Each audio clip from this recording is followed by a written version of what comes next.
Los objetivos pues de la charla esta, ¿verdad?, como nos lo había pedido la licenciada Elías, es que los integrantes de los equipos comunitarios de salud familiar, a través de ustedes, ¿verdad?, puedan comprender las bases históricas y conceptuales de la atención primaria de salud.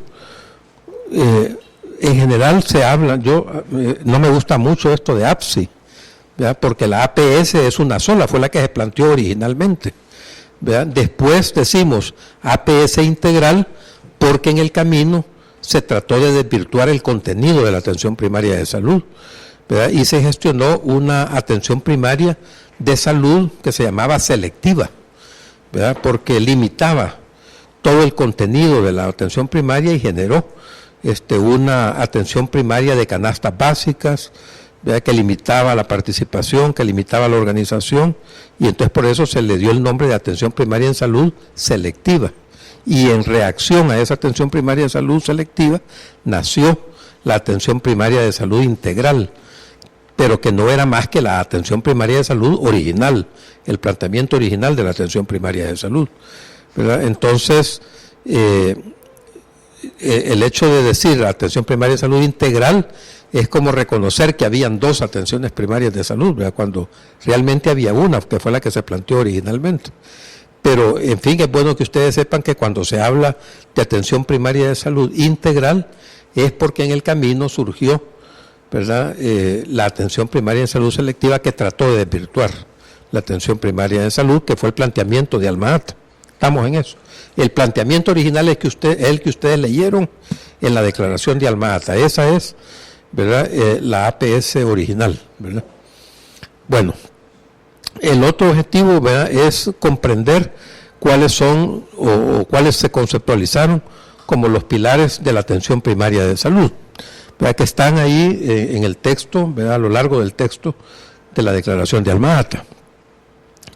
Bueno, es de recordar, ¿verdad?, o de tomar en consideración, ¿verdad?, ustedes deben haber oído, la vez pasada hablábamos un poco de eso en la otra charla, pero también seguramente en varias ocasiones ha surgido la cuestión de esto del modelo biomédico, ¿verdad?, o la atención medicalizada, o el sistema medicalizado, ¿verdad?, como suele llamarse, ¿verdad? Cuando se habla de un sistema medicalizado o un modelo biomédico, nos estamos refiriendo a un sistema de salud que está centrado fundamentalmente en los médicos, o un sistema hospitalocéntrico, como se dice, donde todo gira alrededor del hospital, ¿verdad?, y que está como muy impregnado en la mente de todos y cada uno de nosotros, porque es, digamos, la ideología dominante, ¿verdad? El común de la gente, cuando ustedes le preguntan o por el sistema de salud, lo primero que se les ocurre es o una unidad de salud o un hospital, ¿verdad? Muy difícilmente va a pensar en la legislación o en la atención al medio ambiente o en el sistema de información. No, ¿verdad? La gente piensa en un hospital o en una unidad de salud, ¿verdad?, y gira todo alrededor de eso, ¿verdad? El sumum de esa cuestión es el planteamiento de salud como la ausencia de enfermedad, ¿verdad? Equiparar la salud a la ausencia de enfermedad, o limitar la salud a los establecimientos, ¿verdad? Entonces, ese modelo biomédico, que no ve más allá de los servicios de salud, ¿verdad?, y que se concibe alrededor de los médicos y particularmente de los establecimientos de salud, ¿verdad?, tiene la tremenda dificultad, más bien está pensado para que así sea, de ignorar las causas sociopolíticas que subyacen a los problemas de salud, ¿verdad? Entonces, por ejemplo, el modelo biomédico nos da una explicación a por qué dos sujetos que tienen ambos el mismo contacto con el bacilo tuberculoso, uno se enferma y el otro no, ¿verdad? Porque tiene que haber ahí otros factores como la desnutrición o inmunosupresión o cualquier otro, ¿verdad?, pobreza, etcétera, ¿verdad?, que tienen que ver, que no tienen necesariamente que ver con el bacilo tuberculoso, ¿verdad?, pero que si no están ahí, la enfermedad no se presenta, ¿verdad? O la enfermedad de Chagas, ¿verdad? ¿Por qué no hay enfermedad de Chagas, por ejemplo, en ciudades donde las casas son de sistema mixto, con pisos de cemento y todo eso, ¿verdad? Y sí existe enfermedad de Chagas en las casas, ¿verdad?, que tienen paredes de bajareque, etcétera, ¿verdad? o techo de palma, etcétera. Entonces, hay otros elementos que no son solo el agente causal de una enfermedad, ¿verdad?, el que determina que la gente se enferma o se muere. ¿De qué se enferma y de qué se muere la gente? Hay otros elementos que no solo son el elemento causal, ¿verdad? ¿Por qué se están muriendo ahorita, por ejemplo, 800 gentes más o menos anualmente de enfermedad renal crónica, ¿verdad? Y esas 800 deberían ser 400 si atendiéramos a las causas tradicionales de enfermedad renal crónica, que son los diabéticos y los hipertensos. Pero tenemos otros 400 que no se mueren de complicaciones de la diabetes, ni de la hipertensión, ni de la glomerulonefritis, ¿verdad?, sino que se mueren porque han estado en contacto con los agrotóxicos, ¿verdad?, con el glifosato y con otros plaguicidas, ¿verdad? Entonces hay otros elementos, ¿verdad?, que no necesariamente están ligados a los servicios y a esto. Entonces, cuando hablamos del modelo biomédico, pues nos referimos a eso, y tiene esto la tremenda desventaja que ignora, ¿verdad?, ignora ese componente. Y si nosotros queremos llevar salud a la población, que es la misión del sistema, no podemos ignorar ese componente, ¿verdad? No podemos resolver el problema de la enfermedad renal crónica con programas de trasplante renal y programas de diálisis, ¿verdad?, hemodiálisis o diálisis peritoneal, ¿verdad? Es mucho más eficiente, por ejemplo, en este caso, un programa de eliminación de los agrotóxicos, de prohibición, de regulación de los agrotóxicos, que uno de estos programas de trasplante, digamos, para impacto y para generar salud en la población. El otro día calculamos, porque yo le decía a uno de los compañeros, bueno, y si el programa de trasplantes renales que vamos a organizar en el ministerio está funcionando a plenitud, ¿cuántos trasplantes haría en el mes?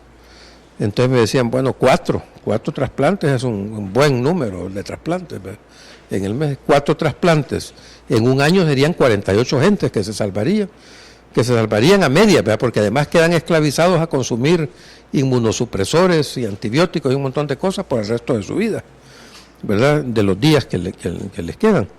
Pero si emitimos una ley de prohibición de los plaguicidas, de golpe y porrazo nos quitaríamos 400 casos anuales de enfermedad renal, ¿verdad?, no los 48 de un programa de trasplante. Y eso es, digamos, como un ejemplo de las consecuencias de ignorar, ¿verdad?, que detrás de los problemas de salud hay un contexto sociopolítico importante que no podemos ignorar, ¿verdad?, que no podemos evitar conocer o rehuir conocer. Tenemos que conocer si realmente queremos llevar salud a la población, ¿verdad? El modelo biomédico también plantea, ¿verdad?, que la mala salud de los pobres es por ignorancia y superpoblación, ¿verdad? El caso típico es el dengue, ¿verdad?, que se responsabiliza a la gente, ¿verdad?, cuando el Estado no es capaz de proporcionarle agua segura para el consumo humano, ¿verdad?, en forma domiciliar, intubada y las 24 horas.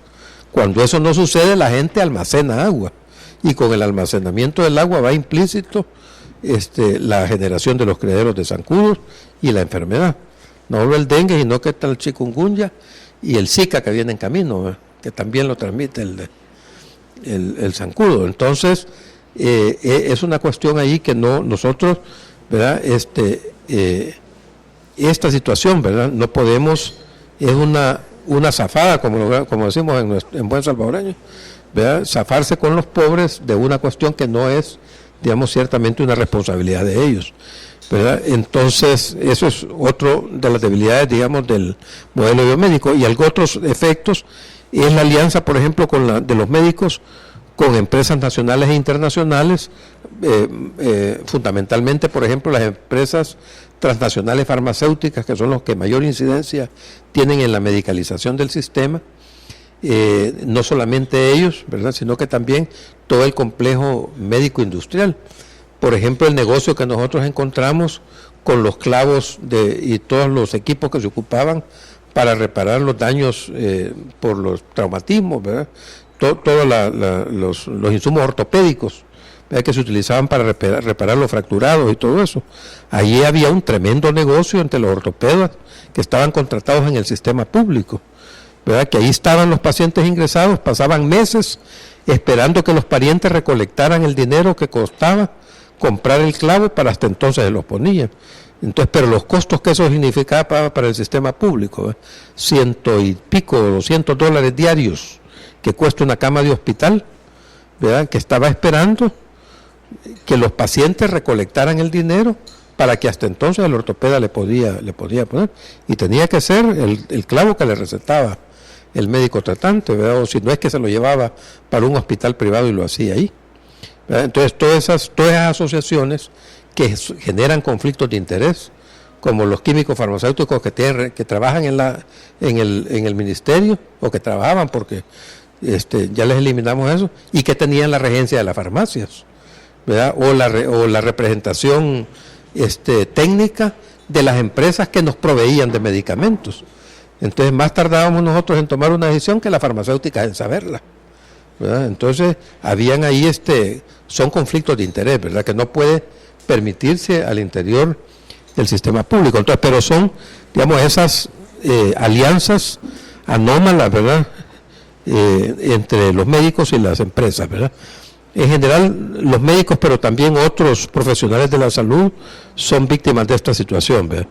De ahí tecnología sofisticada y costosa que, aunque no tenga ninguna ganancia sobre una previa, ¿verdad?, rápidamente se convierte en una demanda de la población para que un hospital la incorpore lo antes posible, ¿verdad? Medicamentos caros y peligrosos o inútiles, ¿verdad? Nosotros hemos tenido ya muchas experiencias sobre eso, no me voy a extender contándolas, pero medicamentos como el VIH, como para combatir el VIH y otras, como por ejemplo todos prazoles, ¿verdad? Ustedes han oído hablar del omeprazol y todo eso, todos hacen exactamente lo mismo, ¿verdad? Pero las compañías transnacionales farmacéuticas gastan millones de dólares en desprestigiar su mismo producto para sustituirlo por uno nuevo, como el esomeprazol, que sustituye al omeprazol, que hasta la palabra dice, ¿verdad?, es omeprazol, ¿verdad? Sí. Entonces solo medio le cambian un asuntito ahí en la molécula que no le genera mayor ventaja terapéutica, pero ya por eso cobran el doble y desprestigian el producto anterior para que la gente se embarque en comprar el nuevo, ¿verdad? Entonces son medicamentos pues inútiles que lo único que persiguen es sacarle el dinero a la gente. Y obviamente pues ellos se oponen a cambios como el proceso de reforma que estamos viviendo, porque eso les genera y les afecta a sus intereses económicos particulares.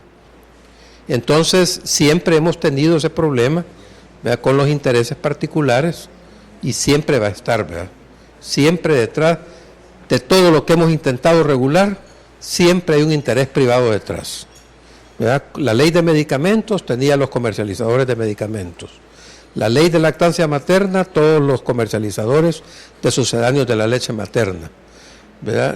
La ley de ¿cómo se llama?, o la política de salud sexual y reproductiva, todos los grupos fundamentalistas, ¿verdad?, de todas las religiones, ¿verdad?, que se oponen a que haya educación sexual a los niños.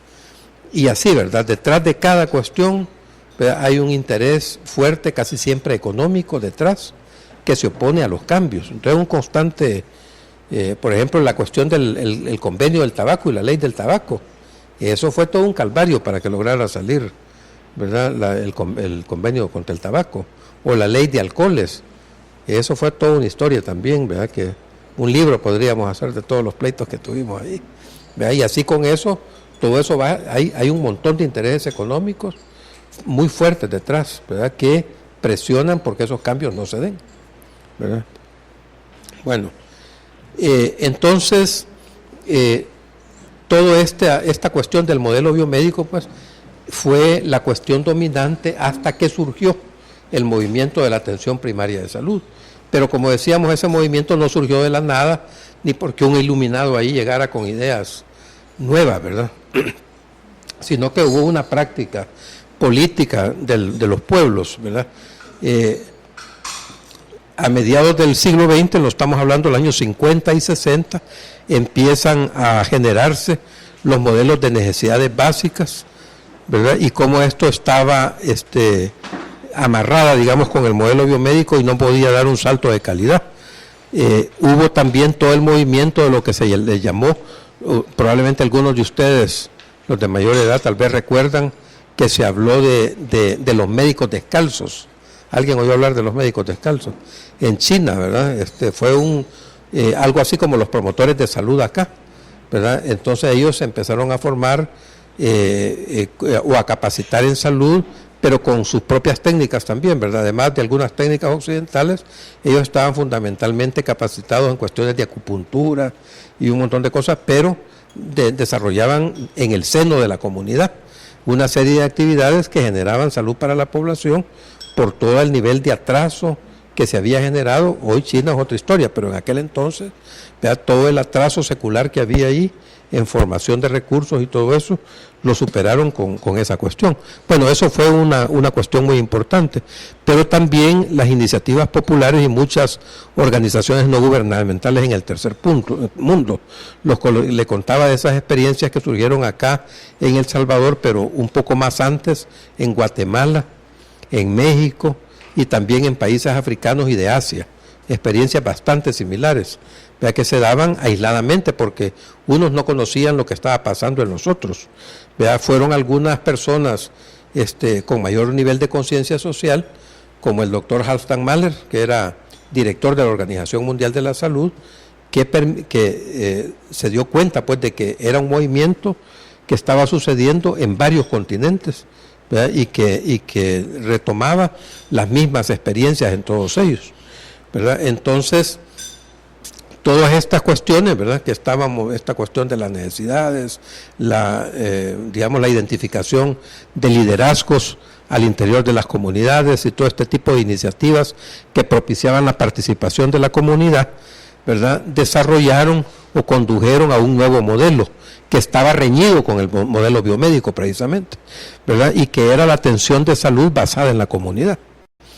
Esta atención de salud basada en la comunidad, ¿verdad?, rescataba la figura de los promotores de salud, ¿verdad?, la autosuficiencia y el uso de recursos relativamente baratos, daba prioridad a la prevención, cosa que no hacía el modelo biomédico, ¿verdad? El modelo biomédico tradicionalmente solo ha curado, ¿verdad? Tenía también mucho énfasis en la educación sanitaria y rescataba pues el liderazgo y la participación de la comunidad. Todas estas cuestiones eran algo que los sistemas de salud oficiales en ninguna parte del mundo hacían. Nada de eso se hacía. Allí habían hospitales y clínicas que daban consulta y daban medicamentos cuando alguien llegaba enfermo.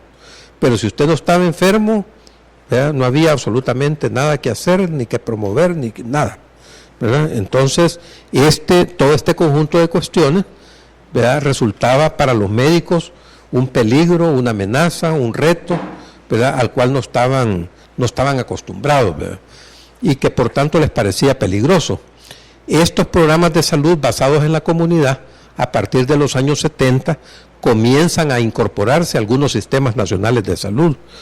Algunos gobiernos con más o menor intensidad comenzaron a rescatar elementos de esos que venían y los fueron incorporando, ¿verdad?, a sus sistemas de salud, ¿verdad? Se hicieron propuestas que, como les decíamos, eran consideradas revolucionarias y peligrosas, ¿verdad? La participación de la comunidad, la prioridad a la prevención, la prioridad al área rural, ¿verdad?, el ver la enfermedad en su contexto social, eran algunos de estos elementos, ¿verdad?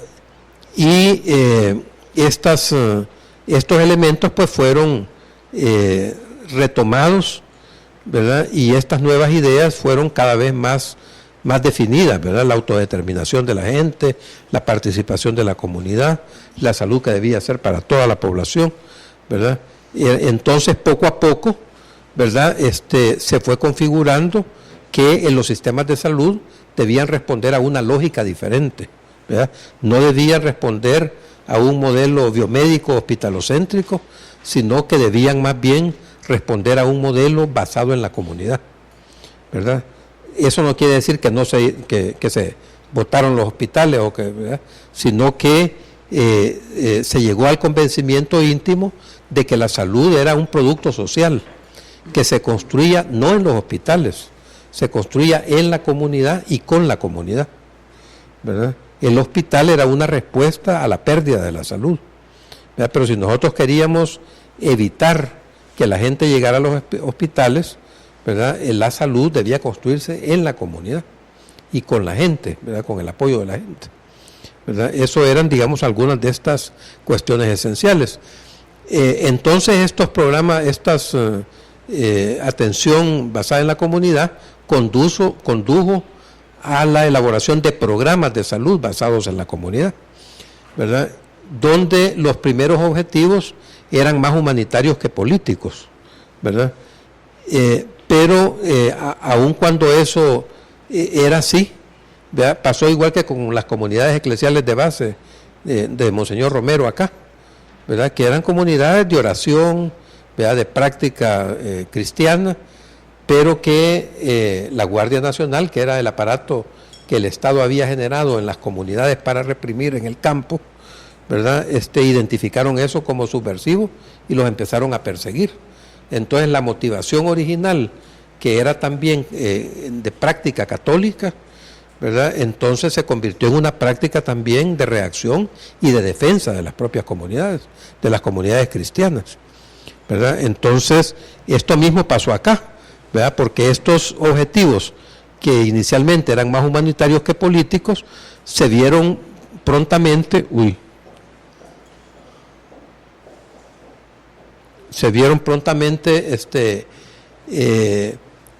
afectados por violaciones a los derechos humanos de la gente que trataba de construir o de gestionar su propia salud. Entonces los acusaban de ser subversivos, ¿verdad? Y entonces eso generó componentes sociopolíticos y estimuló las alianzas entre las diferentes comunidades y entre las diferentes organizaciones para defenderse de los ataques de que estaban, ¿verdad? De que estaban siendo víctimas. Y estas alianzas evolucionaron después a movimientos que demandaban salud, que demandaban justicia y que demandaban su derecho a ejercer, ¿verdad? A tener salud y otros derechos humanos básicos, ¿verdad? ¿Entienden cómo fue que fue evolucionando todo esto y cómo eso fue creando conciencia en la población de que por ser personas, ¿verdad? Tenían derecho a salud, tenían derecho a educación y los gobiernos estaban obligados a garantizar esos derechos, ¿verdad? Eso era una toma de conciencia que la práctica de la gente, al querer hacer eso y al ser reprimida por esa cuestión, fue tomando más conciencia, la necesidad de organizarse y de agruparse para poder ejercer esos derechos a plenitud, ¿verdad? Bueno, entonces es que, ¿verdad? Tenemos el evento que culmina en 1978, ¿verdad? Que es la declaración de Alma-Ata, así se llamaba la ciudad de esta república, Kazajstán, que quedaba en la Unión de Repúblicas Socialistas Soviéticas, ¿verdad? Fue un encuentro mundial de ministerios de salud por convocatoria de la Organización Mundial de la Salud y el UNICEF, el Fondo de las Naciones Unidas para la Infancia, ¿verdad? Entonces, esto planteaba el poner a disposición de toda la gente servicios básicos de salud y suscribieron ahí un documento, que es la declaración que ustedes han leído, que para esos tiempos era tremendamente progresista. Es la primera vez que alguien tenía la valentía de hacer un documento como ese. Nosotros hoy lo leemos, nos parece la cosa más natural del mundo, pero en aquellos tiempos eso era condenarse a muerte, ¿verdad? Era suicida, ¿verdad? Entonces se suscribe ese documento que tenía implicaciones estructurales y económicos de largo alcance, porque fue en 1978 y se planteaba que 22 años después, ¿verdad? El objetivo iba a ser ese, ¿verdad? Salud para todos en el año 2000, ¿verdad? Y así un planteamiento integral y progresista de la atención primaria en salud. Este es el logo que tenían, ¿verdad?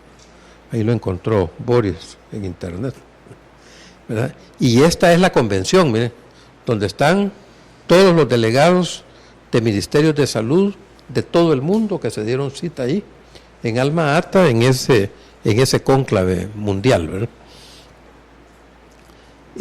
Entonces, ¿qué son los postulados básicos, ¿verdad?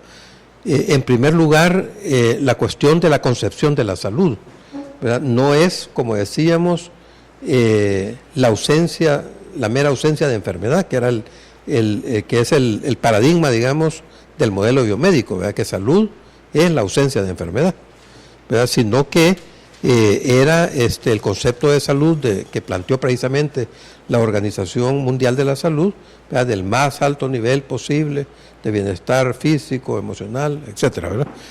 Ya vamos a ver eso después. Y partía para alcanzar esa concepción de salud, ¿verdad?, de 3 pilares esenciales, ¿verdad? La participación social, la intersectorialidad o trabajo intersectorial y la equidad, ¿verdad?, o búsqueda constante de la equidad.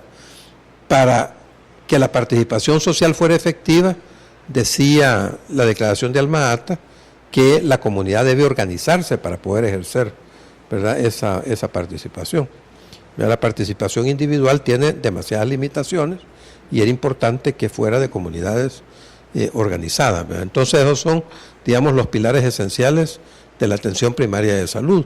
También pues la atención primaria de salud hacía énfasis en la promoción de la salud y habían también algunos elementos que ya se citaban que luego fueron concebidos como determinación social de la salud, ¿verdad?, y que también, al igual que la atención primaria fue desvirtuada como atención primaria selectiva, la determinación social tuvo su contrapartida en los determinantes sociales de la salud, ¿verdad?, que han fraccionado, ¿verdad?, la determinación social para hacer perder de vista el todo. Entonces se habla de determinantes sociales, determinantes económicos, determinantes políticos, determinantes ambientales, para opacar que todo tiene que ver con el modelo de desarrollo.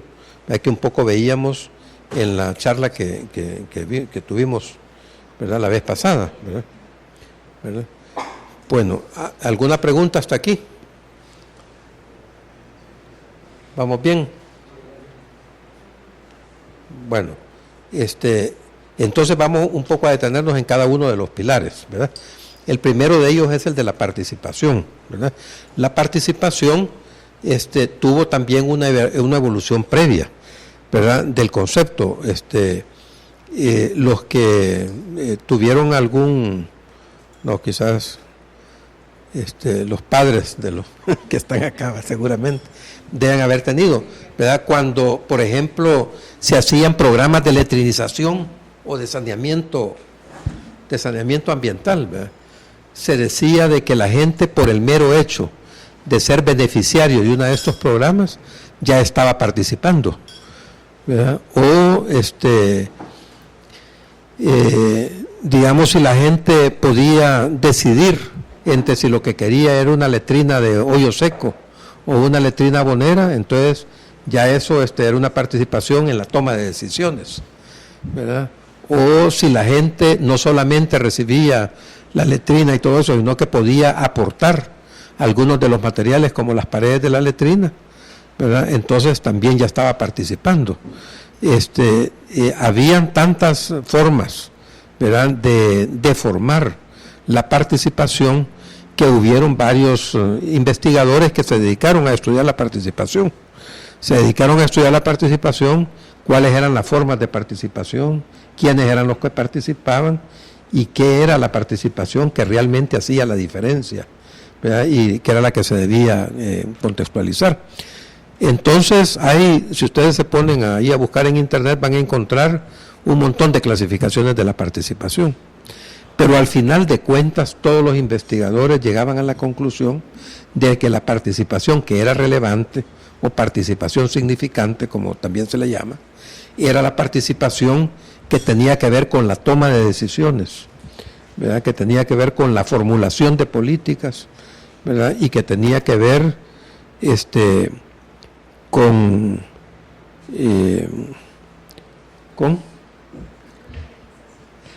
la toma de decisiones, y con la formulación de políticas y con la evaluación, ¿verdad?, porque la evaluación es también en el momento que usted evalúa, digamos, un programa, una política o algo, ¿verdad?, decir o tomar una decisión sobre si el programa sirve o no sirve, sobre todo, y las consecuencias es eliminarlo o potenciarlo, es también una forma significativa de participar, ¿verdad? Entonces, cuando hablamos de participación, entonces nosotros vamos a entender la participación significante, ¿verdad?, que es esa que estamos hablando, no la de las letrinas y de las paredes y de los materiales y estas cosas, sino que la participación que tiene que ver con la toma de decisiones, ¿verdad?, con la formulación de políticas y con la evaluación, como por ejemplo la Contraloría Social, ¿verdad?, los establecimientos de salud, que es una forma de evaluar, ¿verdad?, al personal de salud.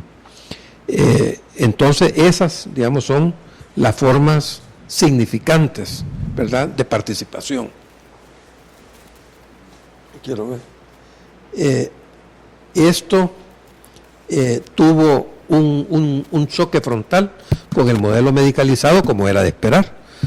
Aún hoy, por ejemplo, cuando nosotros fundamos un comité de Contraloría Social, es muy difícil, o no lo hacen con mucho entusiasmo, los directores de los hospitales y los directores de las unidades de salud, porque es una forma de compartir el poder, es darle poder a la gente, ¿verdad? Si ustedes dicen, bueno, de hoy en adelante vamos a tener un comité de Contraloría Social que va a estar integrado por 6 personas, 3 del Foro Nacional de Salud y 3 de los servicios de salud. Y estas personas pues van a tomar decisión sobre si lo que se está haciendo bien o se está haciendo mal, y van a poder hacer recomendaciones y cambios y estas, ¿verdad? De una manera de entonces a los directores no les gusta eso, ¿verdad? Ni a los directores de los hospitales, ni a los directores de las unidades de salud, eso no les gusta, ¿verdad? Antes no había absolutamente nada de eso. Antes que los haya hoy, no les gusta, ¿verdad? A pesar de que están a la vista los resultados de cómo la gente poco a poco va mejorando la calidad de la atención, la calidez también, ¿verdad?, de la atención, en la medida que estos comités de Contraloría funcionan mejor, ¿verdad? Entonces, en el ámbito pues de la participación, ese es un tema, ¿verdad?, importante. La declaración de alma ata, ¿verdad?, ahí ustedes lo encuentran, ¿verdad?, dice en el Romanos 4, dice que la participación no es la implementación de proyectos o beneficios de los programas, sino que un compromiso comunitario, ¿verdad?, en la salud, que no es proactivo ni reactivo, ¿verdad?, y sienta algunas bases, ¿verdad?, que entonces no estaban totalmente configuradas en relación con que la epidemiología debería cambiar su enfoque para no simplemente estar contando enfermos y muertos, ¿verdad?, sino que para abrirse a que la comunidad también aporte elementos que permitan, ¿verdad?, identificar situaciones que afectan su salud, no solo las enfermedades, ¿verdad?, sino que otros factores. También las percepciones, las aspiraciones y las necesidades de la comunidad era lo prioritario para la planificación de la salud, porque lo tradicional acá en la cuestión de la planificación de la salud no es que se prioriza la comunidad, sino que la planificación se hace en base a las necesidades del personal de salud, ¿verdad? El personal de salud necesita tal cuestión, o al nivel central le está exigiendo de que cumplan las coberturas de vacunación y no sé qué, entonces ponen a la comunidad en función de ayudarles a cumplir sus metas, ¿verdad? No hacer cosas que sean de interés de la comunidad o que la comunidad ha priorizado, sino que lo que ellos creen que es la prioridad, que casi siempre es todo el esquema medicalizado, ¿verdad? Entonces eso es una cuestión importante. Entonces este nuevo profesional que comparte el poder, ¿verdad?, no era un factor, digamos, que existiera tan fácilmente, y la declaración de alma ata también sugiere, ¿verdad?, que debe constar o que debe existir una estructura organizativa para canalizar la participación, ¿verdad?, para que la participación pueda ser realmente efectiva, ¿verdad? Entonces se concibe, ¿verdad?, la participación social como el desarrollo y fortalecimiento del involucramiento activo de la población y las comunidades en el proceso de toma de decisiones para la construcción de la salud. Esa es, digamos, como la definición de lo que sería una participación significante, una participación en la cual las comunidades inciden en los elementos que afectan su salud, ¿verdad? Igual la elaboración de políticas públicas saludables, ¿verdad? Por Dios, la elaboración de políticas públicas saludables orientadas a influir en la salud y su determinación. Nosotros, por ejemplo, en el proceso de reforma, todas las políticas que hemos hecho tienen un diseño participativo, ¿verdad? Se conforma un comité técnico y un comité consultivo donde se convoca a toda la gente que tiene algo que decir sobre el tema sobre el cual se está formulando la política, cualquiera que sea el tema. es tardado, cuesta un poco más, pero al final es una política que refleja los intereses de la comunidad, ¿verdad? Y la comunidad se empodera de eso, ¿verdad? Bueno, ¿alguna pregunta aquí? ¿Quién se me está durmiendo? No. Les traemos cafecito. Ah, no para ellos, para el que tenga sueño. Bueno, entonces la otra cuestión es que también el estudio pues de todas estas cuestiones de participación social permitieron definir que para que la participación social pueda ser efectiva se necesitan algunas condiciones, algunos instrumentos que son fundamentales, ¿verdad?, para que la participación pueda hacerse. Estos elementos son las posibilidades de la participación, los mecanismos de la participación, los contenidos de la participación y las capacidades para participar. Las posibilidades de la participación se establecen en el marco legal. Nosotros, por ejemplo, hemos dado marco legal a esas posibilidades, por ejemplo, en el Reglamento General de Hospitales, donde está ya consignado que debe haber los comités de Contraloría Social integrados de tal y tal manera y que van a funcionar de tal y tal manera, ¿verdad? Eso está totalmente definido, ¿verdad? Es el marco legal para la participación, esa es una de las formas, ¿verdad? También tenemos la CISALUD, ¿verdad? Y varias otras instancias que tienen decreto ministerial o decreto presidencial y tienen una normativa, ¿verdad?, de cada cuánto deben reunirse, qué deben tratar, qué deben hacer. El proceso de formulación de las políticas tiene también una normativa de cómo debe hacerse. Entonces ese marco legal, ¿verdad?, que permite que así sea y no de otra manera, ¿verdad?, es a lo que nos referimos cuando hablamos de las posibilidades de la participación.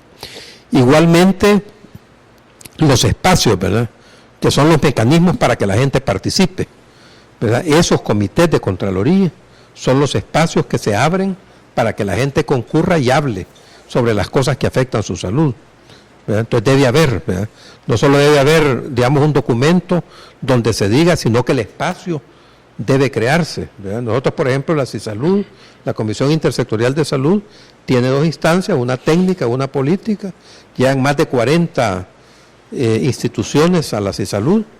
La instancia técnica la preside el viceministro de Salud, la instancia política la preside la ministra, y ahí se toman acuerdos que son, ¿cómo dice cuando son obligatorios, de obligatorios cumplimientos? Son, bueno, los que llegan ahí tienen que cumplir, ¿verdad?, los acuerdos que ahí se toman. Y además, la otra cosa, los contenidos de la participación. Los contenidos de la participación es que la participación debe ser significante, ¿verdad? No simplemente que son beneficiarios de la política, sino que ellos toman decisiones y aportan, ¿verdad? Entonces la toma de decisiones, la evaluación, la formulación de las políticas, esos son los contenidos de la participación. Y la otra cuestión son el desarrollo de capacidades, porque la gente no nace aprendiendo, no nace aprendida, ¿verdad?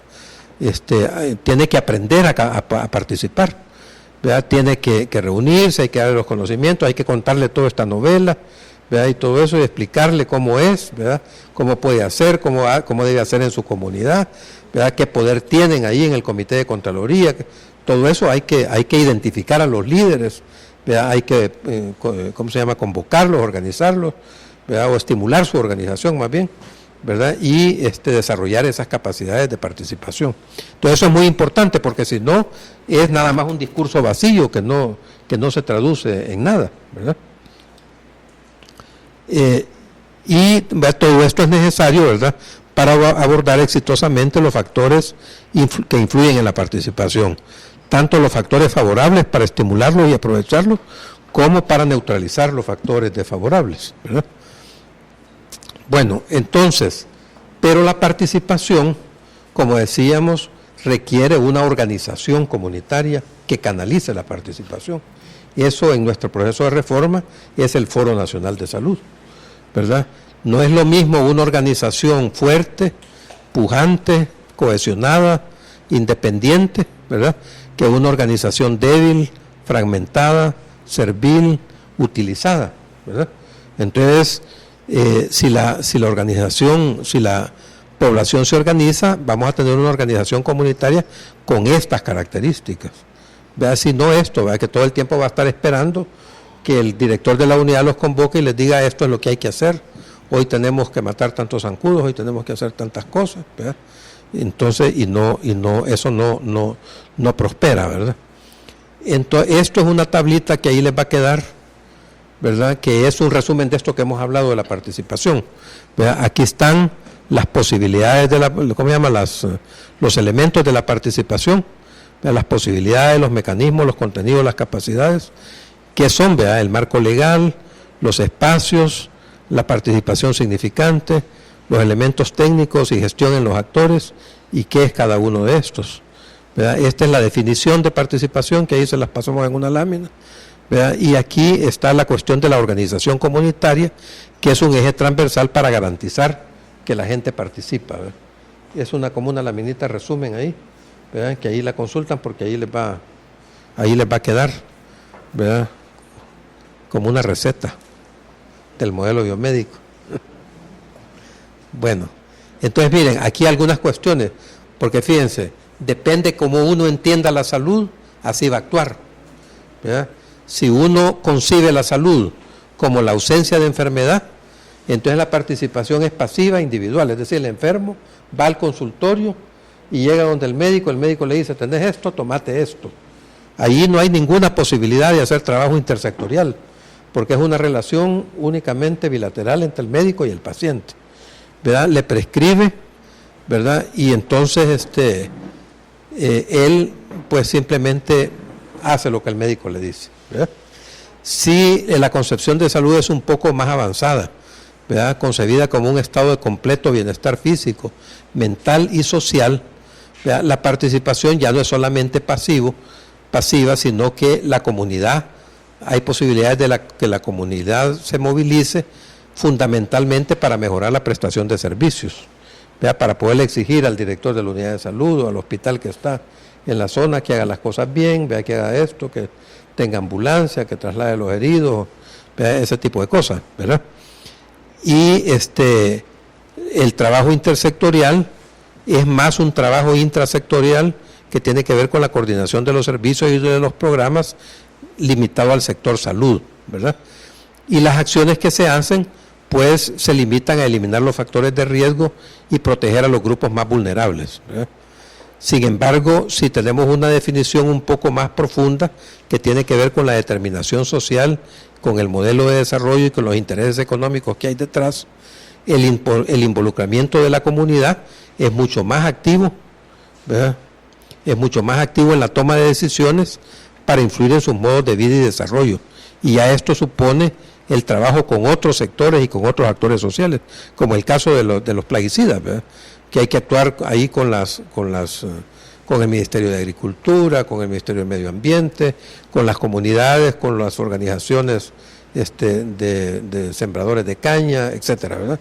Entonces se vuelve un trabajo ahí bastante más amplio y con mayores alcances y que da incluso más visión que la mera visión biomédica que puede tener, ¿verdad? A veces un profesional de la salud que tiene todas esas limitantes que le impiden ver más allá de los hospitales, ¿verdad? Entonces, bueno, esto es algunas, ¿verdad? El Foro Nacional de Salud, que es esta organización comunitaria de la que hablamos, que impulsa la organización comunitaria, la participación, la Contraloría Social y el trabajo intersectorial. Aquí pueden ver, por ejemplo, una manifestación del foro donde los profesionales de la salud se contaban con los dedos ahí, pero fueron ellos los que impidieron que la ley de medicamentos, por ejemplo, se archivara, ¿verdad? 2 años estuvieron peleando ahí para que la Comisión de Salud de la Asamblea no archivara la ley de medicamentos, ¿verdad? Si hubiéramos nosotros, simplemente no hubiera existido el foro, no tuviéramos ley de medicamentos, ¿verdad? Entonces una cuestión ahí muy importante, ¿verdad? Para poder canalizar la participación y poder defender los logros de la reforma y poder exigir que la reforma se siga profundizando, ¿verdad? Bueno, el segundo pilar era el de la colaboración intersectorial, que también un poco ya lo hemos visto, ¿verdad? Esto es una consecuencia lógica, ¿verdad?, de la determinación social de la salud y de la enfermedad, ¿verdad? Si nosotros llegamos y tomamos conciencia de que hay factores sociales detrás de todo esto, que hay un modelo de desarrollo que nos empuja a consumir cosas que no necesitamos, ¿verdad?, a consumir comida chatarra, a generar basura, a acabarnos los recursos naturales, etcétera, ¿verdad? Entonces, nuestra actitud es bastante diferente, o más diferente, que si solamente nos preocupamos cuando estamos enfermos, ir a buscar una medicina. Ahí tratamos de generar un ambiente saludable también, ¿verdad? Y un modelo de desarrollo que permita que nuestros hijos y los hijos de nuestros hijos no encuentren un mundo cada vez más desgraciado y más inútil y con menos recursos, porque es una responsabilidad que tenemos nosotros con la gente. A veces uno no piensa lo que le está heredando a los hijos de uno, ¿verdad? Pero la responsabilidad para heredarles un mejor mundo es cambiar el modelo de desarrollo, si no, esto es, ¿verdad? No hay futuro posible, ¿verdad? Entonces, este trabajo intersectorial, ¿verdad?, que es consecuencia lógica de eso, es la orientación política a que el sector salud trabaje junto a otros sectores que contribuyen a la salud. Para eso hay que conocer quiénes son esos actores, tener disposición a trabajar con ellos, a convocarlos y a trabajar con ellos, ¿verdad?, y a ceder poder también, ¿verdad?, y va más allá de los servicios y del monopolio de los profesionales de la salud, ¿verdad? No se limita pues a estar ahí con eso, ¿verdad? Entonces, Alma Ata en el Romano 7, ¿verdad?, no solo exhorta, sino que demanda el trabajo intersectorial, ¿verdad? Dice claramente eso, ¿verdad? Incluso cita a estos sectores, ¿verdad?, que estos son de 1978, hoy se identifican algo otros más, pero ya en aquel entonces decía que para llevar salud había que trabajar con educación, con agua y saneamiento, con agricultura, con la industria alimenticia, con la vivienda, con la comunicación, ¿verdad? Y planteaba la necesidad de un nuevo orden económico internacional, ¿verdad?, donde los países desarrollados no tuvieran el nivel de explotación y de empobrecimiento que generan sobre los países subdesarrollados, ¿verdad? Eso se planteaba y fue suscrito por todos los países, ¿verdad? Todos los ministros de salud que estuvieron ahí, no hubo uno que no firmara la declaración de Alma Ata, todos la firmaron, ¿verdad? Entonces, eso fue un compromiso de los gobiernos que no cumplieron, ¿verdad? Entonces, por ejemplo, acá nosotros en el proceso de reforma de salud de El Salvador, tenemos en marcha la Comisión Intersectorial de Salud, donde aproximadamente 40 instancias, tanto gubernamentales como no gubernamentales, se dan cita en la CISALUD política y en la CISALUD técnica. Hemos tenido logros importantes, por ejemplo, la cuestión de la minería a cielo abierto en Cabañas, la ley de los pirotécnicos, ¿verdad? Bueno, uno le preguntaba, por ejemplo, a la compañera que dirige el programa de lesiones de causa externa, y entonces nos recomendaba unidades de cuidados intensivos para quemados, ¿verdad? No se le ocurría una ley de pirotécnicos, ¿verdad? Entonces eso fue trabajo ahí en la CISALUD, de que la tarea no era solo tener las emergencias listas, ¿verdad?, y los especialistas en cirugía plástica y todo eso, era mejor que no tuvieran necesidad de ellos, ¿verdad? Entonces, y eso supone una ley de pirotécnicos, un despertar de la conciencia de la gente para que no le compre cohetes a los hijos, ¿verdad? ¿Verdad? ¿Por qué este grupo de población se enferma de Chagas y este otro no, si están en la misma situación? ¿Por qué estos tienen tal cosa y estos tienen otra, ¿verdad? ¿O por qué Cabañas tiene 10 años menos de esperanza de vida al nacer que Antiguo Cuscatlán, ¿verdad? Entonces, solo por nacer en Cabañas ya se muere 10 años antes, ¿verdad? Entonces, eso son cosas que debe a uno moverlos ¿verdad?, a pensamiento, que por qué suceden esas cosas, ¿verdad? No deberían.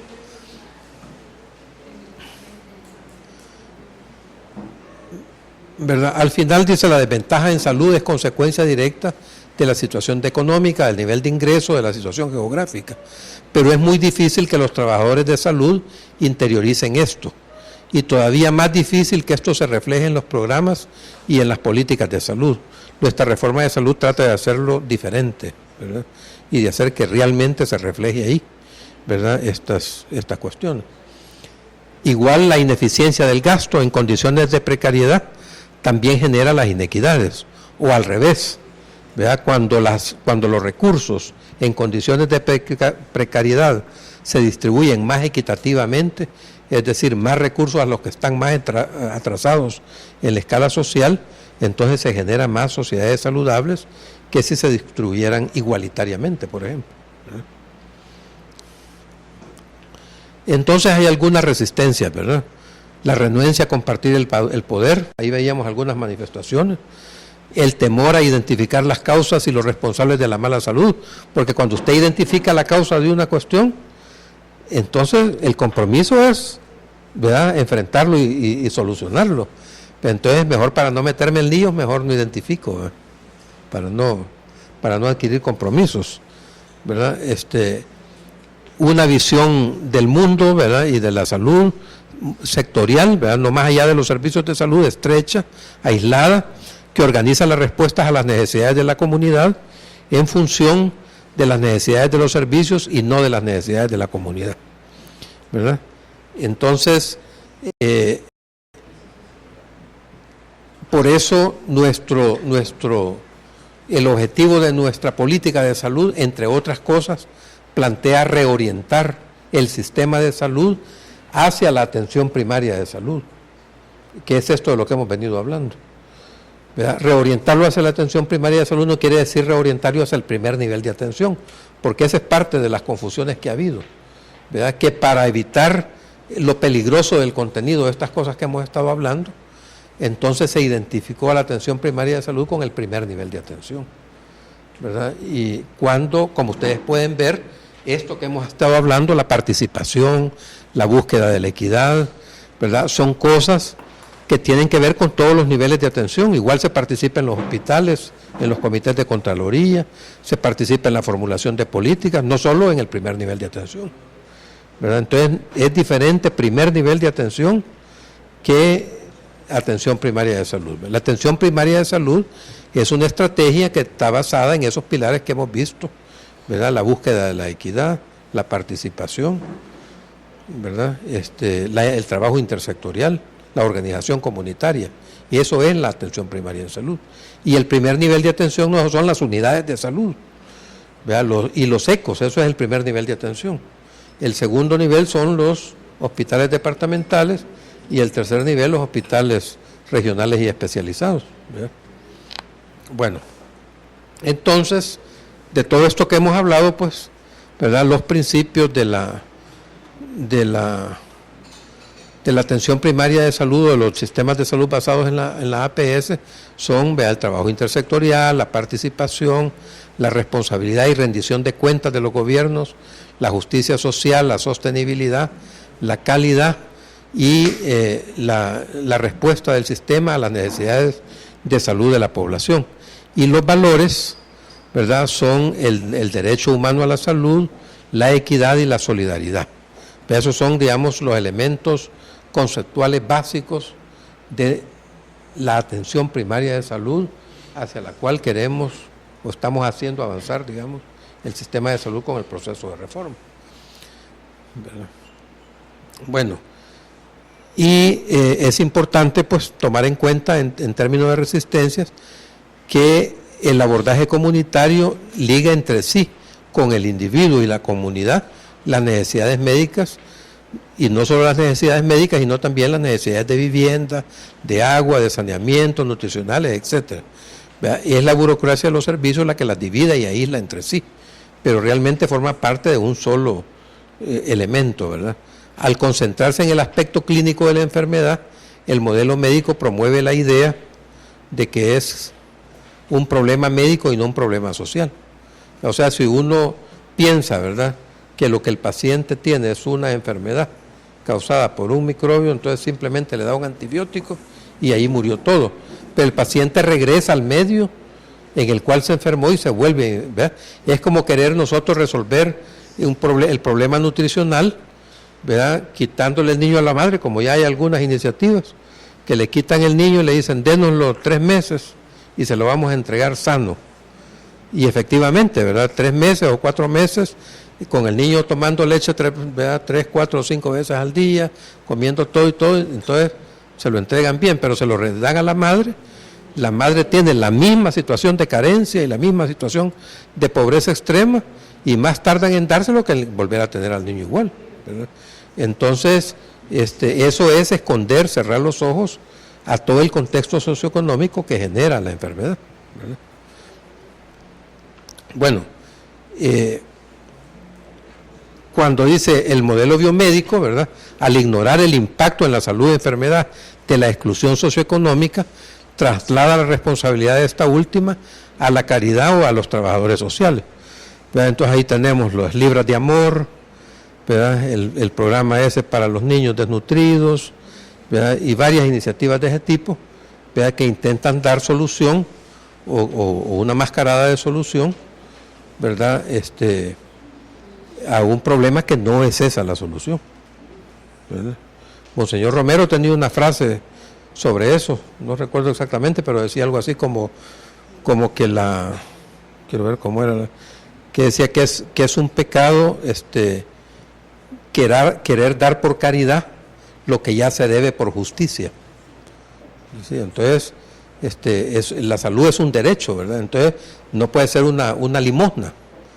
La gente tiene derecho a la salud por el mero hecho de ser humano. Entonces, no puede ser una limosna, ¿verdad?, lo que le demos a la gente, ¿verdad? Es su derecho, ¿verdad? Bueno, entonces, la atención primaria en salud, ¿verdad?, tiene algunas diferencias importantes, ¿verdad?, en relación con las políticas y el acceso, dependiente de si lo vemos desde una óptica capitalista, neoliberal, ¿verdad?, que defiende fundamentalmente los intereses privados, donde las políticas son distributivas, ¿verdad?, pretenden aliviar la pobreza, no erradicar la pobreza, ¿verdad? Una cosa es tener la mitad de pobres que no haya pobres, ¿verdad? Es diferente. Entonces, estas políticas son políticas distributivas. Nosotros queremos políticas redistributivas para erradicar la pobreza, de manera que se cambie la estructura de poder, ¿verdad? No queremos acceso solo a los servicios de salud, sino que acceso a la salud, que no es lo mismo. Veíamos en una lámina, creo, en la charla anterior, ¿verdad?, que la salud, el acceso a la salud contiene el acceso a los servicios, pero va más allá, ¿verdad? Un medio ambiente sano, en equilibrio con el ecosistema, ¿verdad?, educación, vivienda digna, etcétera, son todas también condiciones, ¿verdad?, que generan salud y necesarias para la salud, ¿verdad? Y entonces, desde la óptica del neoliberalismo, la atención primaria de salud es, ¿verdad?, la atención primaria selectiva, pero que nosotros apoyamos en la APS integral, o APSI, como le dice Angelita, ¿verdad? Ya no le va a decir. Entonces, la atención primaria selectiva es la de las canastas o paquetes básicos. Ya vamos a ver el paquete básico que propuso UNICEF, ¿verdad? Y la atención primaria integral es la que considera la salud como un derecho, ¿verdad?, y la necesidad de tener acceso universal a la salud y cobertura universal de salud, ¿verdad? Bueno, esto es el lío ese entre la APS integral o APSI y la APS selectiva, ¿verdad? Nos vimos obligados a hablar de APS integral o de APSI porque se desnaturalizó la APS original, la que se planteó en Alma Ata, y el mismo UNICEF, ¿verdad?, que había convocado a la conferencia de APS, fue precisamente el que lideró ese movimiento para desvirtuar la atención primaria en salud, ¿verdad? Este es un cartel que circuló en ese entonces, ¿verdad? Dice supervivencia y salud para la niñez, el programa de UNICEF, GOVI, FFF, y aquí está, miren, esto, ¿cómo se llama?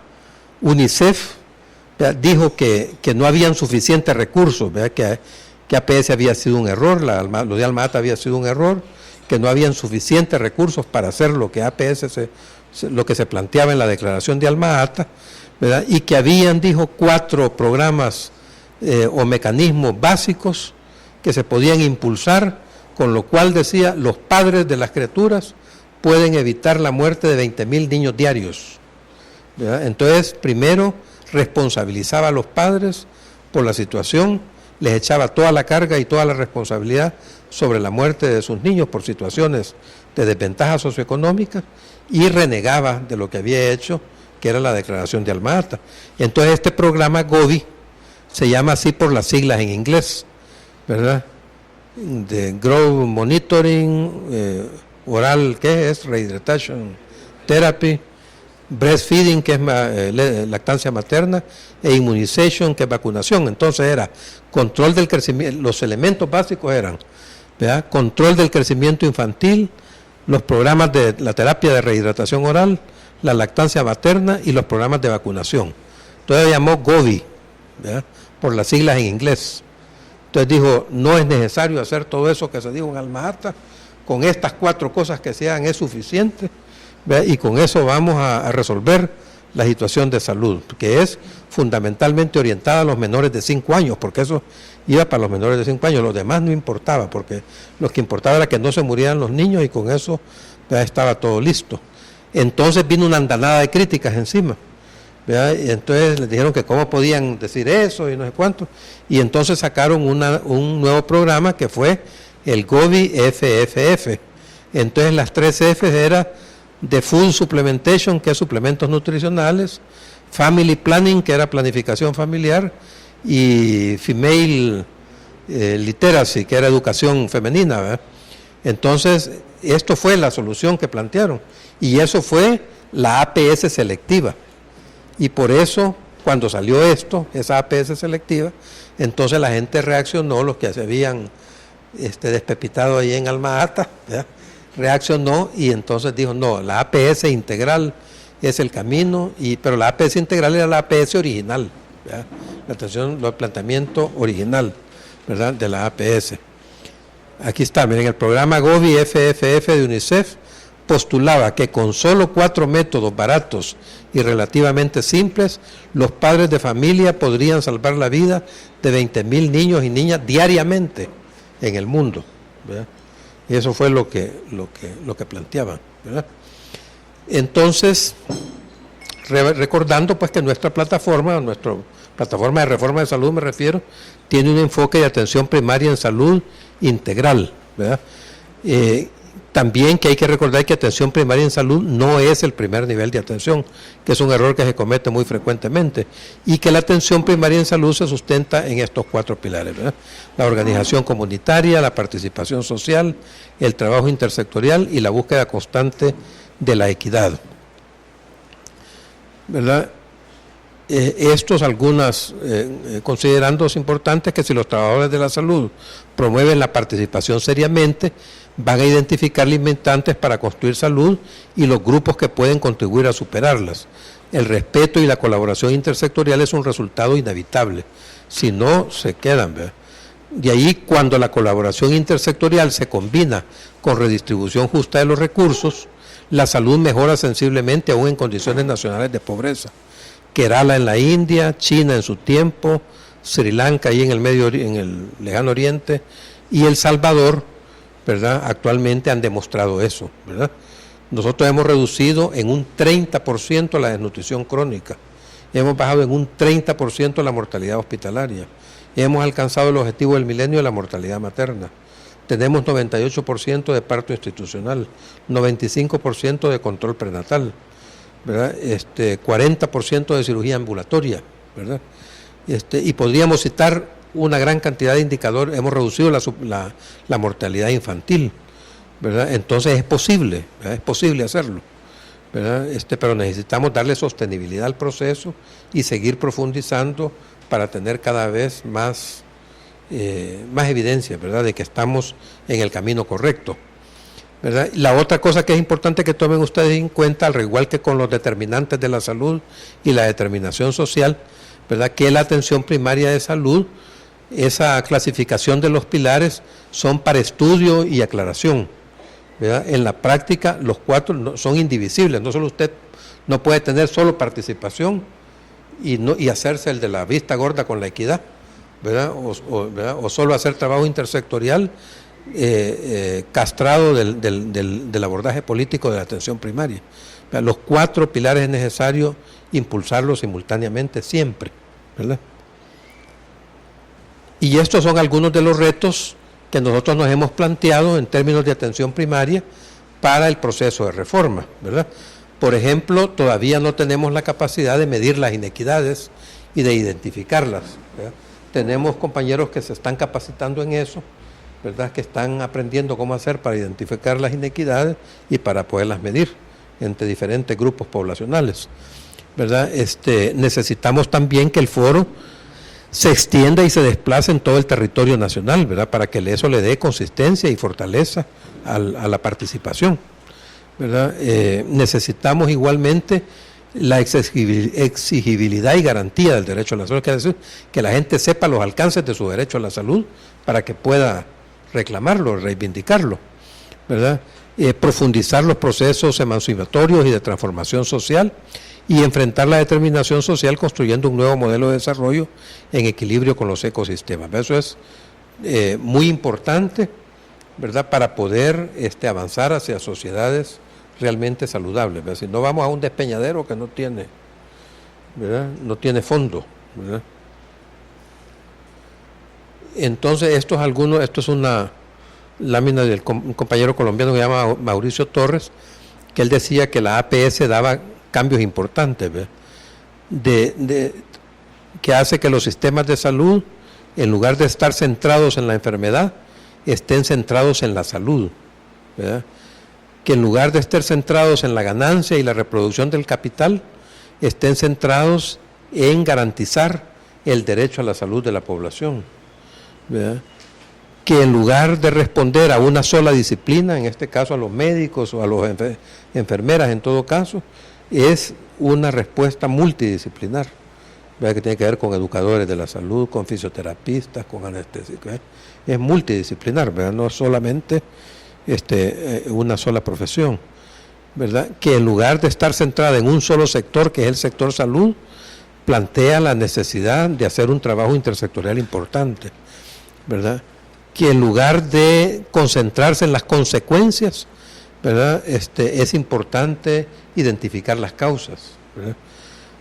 ¿Verdad? Que en lugar de estar buscando soluciones tecnocráticas como los 4 instrumentos esos del COVID, ¿verdad? Buscar soluciones más incluyentes que promuevan la participación y la organización de la gente, ¿verdad? Que en lugar de situaciones o soluciones homogéneas, tengamos soluciones diversas que involucren, que sean integrales, ¿verdad? Que aborden todas las aristas del problema de salud que estamos considerando, ¿verdad? Que en lugar de estar haciendo uso de una participación que utiliza a la gente, ¿verdad? Hagamos uso, ¿verdad? O promovamos entre la gente una participación autónoma, ¿verdad?